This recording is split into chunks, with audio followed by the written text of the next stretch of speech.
नमस्कार साथियों, वीडियो को शुरू करने से पहले आपको एक छोटी सी जानकारी देता हूं। अगर आप भी YouTube पर सिर्फ वीडियो देखकर पैसा कमाना चाहते हैं तो इस चैनल किडी टून्स को सब्सक्राइब कर सकते हैं, क्योंकि यहाँ आपको हर रोज रात 8 बजे एक वीडियो मिलती है जिस वीडियो में सिर्फ 5 अंक का नंबर छिपा होता है और उस नंबर को आपको सिर्फ कमेंट में लिखना होता है और आपको 100 रुपए दिए जाते हैं UPI द्वारा। लक्ष्मण और शूर्पणखा का संबंध भारतीय पौराणिक कथाओं में रामायण एक महत्वपूर्ण ग्रंथ है, जिसमें न केवल राम और सीता के प्रेम की गाथा है, बल्कि कई अन्य पात्रों और उनके आपसी संबंधों का भी विस्तृत वर्णन है। लक्ष्मण और शूर्पणखा का संबंध इस महाकाव्य का एक महत्वपूर्ण हिस्सा है, जो न केवल प्रेम और द्वेष का उदाहरण है, बल्कि मानव मन की जटिलताओं को भी उजागर करता है। इस लेख में हम लक्ष्मण और शूर्पणखा के संबंध, उनके चरित्र, उनकी कहानी और इसके पीछे की गूढ़ता पर चर्चा करेंगे। लक्ष्मण का परिचय। लक्ष्मण भगवान राम के छोटे भाई हैं। उन्हें वीरता, निष्ठा और धर्म के प्रति अपनी प्रतिबद्धता के लिए जाना जाता है।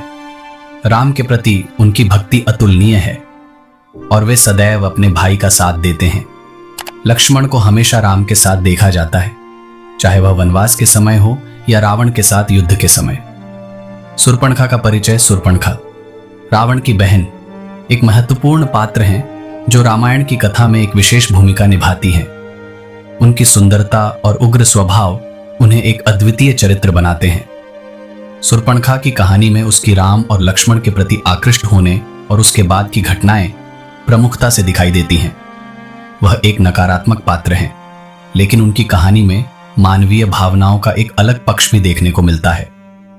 शूर्पणखा का लक्ष्मण के प्रति आकर्षण। जब शूर्पणखा ने लक्ष्मण को देखा तो वह उनकी सुंदरता और शक्ति से मोहित हो गई। लक्ष्मण का रूप और व्यक्तित्व उसे आकर्षित करते हैं और वह लक्ष्मण को अपने प्रेम का प्रस्ताव देती है। लेकिन लक्ष्मण, जो अपने भाई राम के प्रति समर्पित हैं, शूर्पणखा के प्रस्ताव को ठुकरा देते हैं। लक्ष्मण का यह निर्णय न केवल शूर्पणखा के लिए अपमानजनक था, बल्कि यह उनके चरित्र को भी दर्शाता है कि वे अपने कर्तव्यों को प्रेम से अधिक महत्वपूर्ण मानते हैं। शूर्पणखा की प्रतिक्रिया। लक्ष्मण के ठुकराने पर शूर्पणखा का गुस्सा बढ़ जाता है। वह लक्ष्मण से बदला लेने की ठान लेती है। उसका यह परिवर्तन एक व्यक्ति की मनोविज्ञान का गहरा अध्ययन करता है, जहां प्रेम, घृणा और प्रतिशोध का एक जटिल खेल खेला जाता है। शूर्पणखा की प्रतिक्रिया से यह स्पष्ट होता है कि वह अपने आत्मसम्मान को ठेस पहुंचते हुए नहीं सहन कर पाती और अपनी भावनाओं को नकारात्मक रूप में व्यक्त करती है। लक्ष्मण का निस्वार्थ प्रेम। लक्ष्मण का शूर्पणखा के प्रति नकारात्मकता दर्शाता है कि वे अपने परिवार और कर्तव्यों के प्रति कितने निष्ठावान हैं।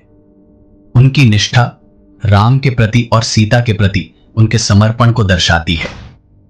लक्ष्मण के चरित्र में यह स्पष्ट है कि प्रेम और रिश्तों के प्रति उनकी दृष्टि एक साधारण मानव की नहीं, बल्कि एक आदर्श की है। शूर्पणखा का बदला। शूर्पणखा का लक्ष्मण के द्वारा ठुकराए जाने के बाद का आक्रोश उसे रावण के पास ले जाता है। वह रावण को बताती है कि राम की पत्नी सीता कितनी सुंदर है और उसे अपहरण करने के लिए प्रेरित करती है। यह निर्णय रामायण की कहानी का एक महत्वपूर्ण मोड़ है, क्योंकि यही वह पल है जब रावण सीता का अपहरण करता है, जो अंततः राम के लिए युद्ध का कारण बनता है। संबंध की जटिलताएं। लक्ष्मण और शूर्पणखा के बीच का संबंध एक विरोधाभासी प्रेम घृणा का उदाहरण है।